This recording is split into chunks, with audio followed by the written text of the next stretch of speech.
falau tarakaha nasiyan la yujzihi fil jadid.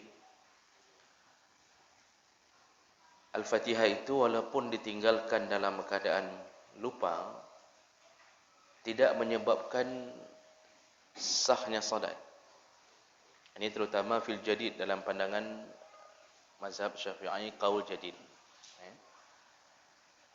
Lianna ma kana ruknan min as-salah lam yasqut farduhu bin nisyan kar-ruku' was sujud.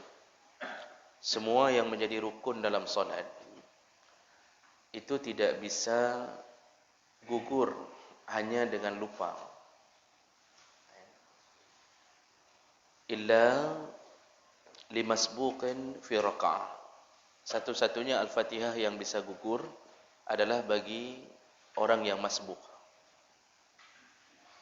Artinya orang masbuk ketika datang terlambat, jadi yang disebut masbuk adalah orang-orang yang datang ketika dia tidak punya kesempatan lagi untuk membaca Al-Fatihah. Imam sudah duluan rukuk, dia tidak punya kesempatan lagi untuk membaca Al-Fatihah, maka dia disuruh ikut rukuk bersama imam untuk mendapatkan rakaat. Tentunya dia tidak baca Al-Fatihah. Nah, di situ gugur Al-Fatihah tanpa menyebabkan batalnya solat. Jadi satu-satunya yang bisa gugur Al-Fatihah tanpa menyebabkan batalnya solat adalah kondisi masbuk. Sedangkan kondisi selain daripada itu, kita lupa baca Al-Fatihah. Dua tidak baca Al-Fatihah. Mungkin rakaat ketiga kita lupa. Apakah lupa itu menyebabkan sahnya solat? Karena orang bertanya, kadang ada orang yang bertanya,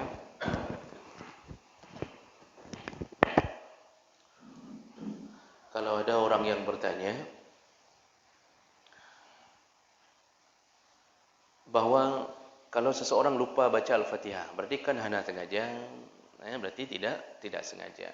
Apakah ketidaksengajaan itu menyebabkan Allah memaafkan? Oh, tidak sengaja, tidak mengapa. Ternyata Al-Fatihah baik dalam keadaan lupa itu tetap salatnya tidak sah. Bolehkah diganti dengan sujud sahwi? Tidak boleh diganti dengan sujud sahwi saja.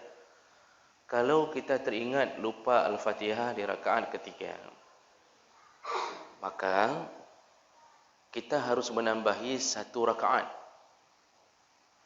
Kalau teringatnya di dalam solat, ini kita teringat, ini kita sudah berada di rakaat keempat. Teringat rakaat ketiga tadi tidak baca Al-Fatihah.